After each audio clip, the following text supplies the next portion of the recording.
चलिए, बुरी घड़ी तो बीत गई। 3i एटलस धरती से ना तो टकराया और ना ही लैंड किया, लेकिन अब ये हमारे सोलर सिस्टम से बाहर जाते जाते जुपिटर के पास पहुंचेगा। और अब इस पर सबकी नजर टिकी हुई है। कहीं कोलिजन तो नहीं होगा, कहीं खुद ही तो नहीं टूट जाएगा, कहीं धरती के लिए नया खतरा पैदा तो नहीं हो जाएगा। आज हर सवाल का जवाब मिलेगा यहाँ। नमस्कार, मेरा नाम है श्वेता शर्मा और जुपिटर कोई साधारण पड़ाव नहीं है। ये एक ग्रेविटेशनल दैत्य है। इसके चारों ओर पूरे सोलर सिस्टम का सबसे खतरनाक रेडिएशन एनवायरनमेंट है।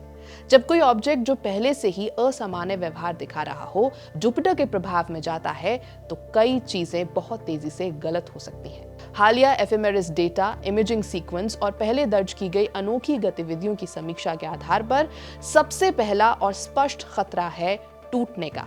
जुपिटर की टाइडल फोर्सेस का इतिहास लंबा है। ये कमजोर रूप से जुड़े ऑब्जेक्ट्स को तोड़ देती है। कॉमेट शूमेकर लेवी 9 इसका क्लासिक उदाहरण है।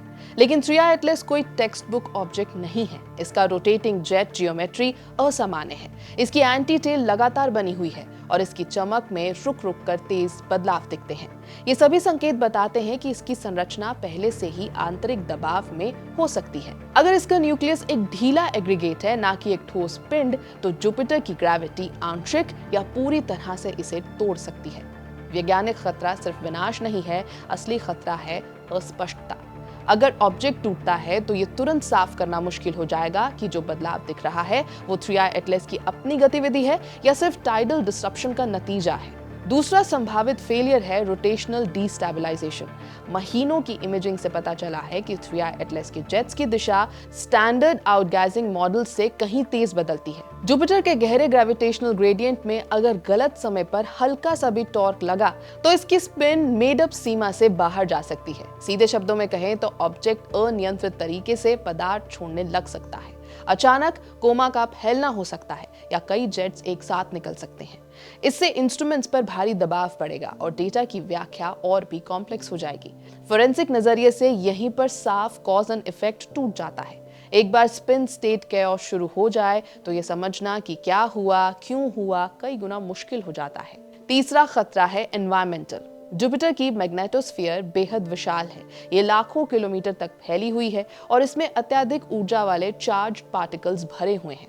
अगर 3i एटलस तेज प्लाज्मा इंटरैक्शन वाले इलाकों से गुजरता है तो इसकी डस्ट और गैस उत्सर्जन सूरज के पास देखे गए किसी भी व्यवहार से अलग हो सकते हैं।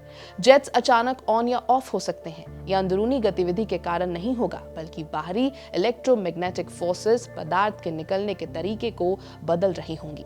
ये इसलिए अहम है क्योंकि इससे प्रोपल्शन जैसे प्रभाव नजर आ सकते हैं जिन्हें कुछ लोग पहले ही गलत तरीके से पेश कर चुके हैं। असली एक्सेलरेशन और मैग्नेटोस्फेरिक इंटरफेरेंस में फर्क करना मल्टी वैलेंस और मल्टी प्लेटफॉर्म डेटा से ही संभव होगा। चौथा खतरा है कक्षा में बदलाव। जुपिटर की ग्रेविटी 3i एटलस की ट्रैजेक्टरी को मापने लायक बदल सकती है, भले ही बदलाव छोटा हो। ऐसा हुआ तो आने वाले महीनों की ऑब्जर्वेशन ज्योमेट्री बदल जाएगी। लीगल फोरेंसिक भाषा में ये चेन ऑफ कस्टडी के टूटने जैसा होगा। अगर जुपिटर के बाद इसकी राह अचानक अनुमान से अलग हो जाती है तो पहले किए गए नॉन ग्रेविटेशनल एक्सेलरेशन के दावे नई बेसलाइन पर फिर से रखे जाएंगे और परखे जाएंगे। कमजोर विश्लेषण इस जांच में टिक नहीं पाएगा। सबसे आखिरी और सबसे कम चर्चा किया गया खतरा है ऑब्जर्वेशनल फेलियर। जुपिटर बहुत चमकीला है। इसके रेडिएशन बेल्ट्स बेहद खतरनाक हैं। इसके आसपास काम करने वाले स्पेसक्राफ्ट्स अक्सर इंस्ट्रूमेंट डिग्रेडेशन झेलते हैं। नासा के पास 3i एटलस के लिए कोई खास मिशन नहीं है, लेकिन समय ऐसा है कि ये जुपिटर सिस्टम में मौजूद मशीनों की पहुंच में है। नासा का Juno spacecraft small body imaging के लिए नहीं बना है, फिर भी ये इतिहास में जुपिटर के सबसे करीब पहुंचा मिशन है। ये एनकाउंटर के समय मैग्नेटोस्फेरिक कंडीशंस पर अहम डेटा दे सकता है। इसके अलावा अर्थ बेस्ड और space based observatories, planetary defence coordination office और जेट प्रोपल्शन लैब के जरिए कोऑर्डिनेटेड ऑब्जर्वेशंस करेंगी। जुपिटर के पास आने से पहले, दौरान और बाद में हाई कैडेंस इमेजिंग की कोशिश होगी। लेकिन क्या ये ऑब्जर्वेशंस जुपिटर की चमक और रेडिएशन नॉइज झेल पाएंगी, ये अभी खुला सवाल है। कई रिसर्चर्स निजी तौर पर मान चुके हैं कि ये एनकाउंटर सिर्फ 3i एटलस का नहीं, हमारी प्लैनेटरी डिफेंस और इंटरस्टेलर ट्रैकिंग इंफ्रास्ट्रक्चर का स्ट्रेस टेस्ट भी है।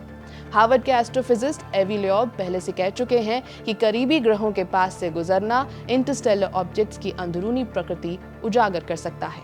लेकिन इस खुलासे की कीमत होती है नियंत्रण खो देना। एक बार 3i एटलस जुपिटर के प्रभाव क्षेत्र में दाखिल हुआ तो प्रयोग वैज्ञानिक नहीं सोलर सिस्टम तय करेगा। मौजूदा सबूत ये संकेत देते हैं लेकिन अभी साबित नहीं करते कि जुपिटर या तो 3i एटलस की असली प्रकृति नाटकीय रूप से उजागर करेगा या फिर महत्वपूर्ण जवाबों को अराजकता, टूटन और इंटरफेरेंस के नीचे दबा देगा। ये एनकाउंटर सिर्फ एक और मील का पत्थर नहीं है, ये एक सिमटती हुई खिड़की है जहां फिजिक्स, किस्मत और तैयारी टकराते हैं और जहां एक छोटी सी गलत गणना भी अमूल्य डेटा के स्थायी नुकसान का कारण बन सकती है। यह है बीपी लाइव, मेरा नाम है श्वेता शर्मा।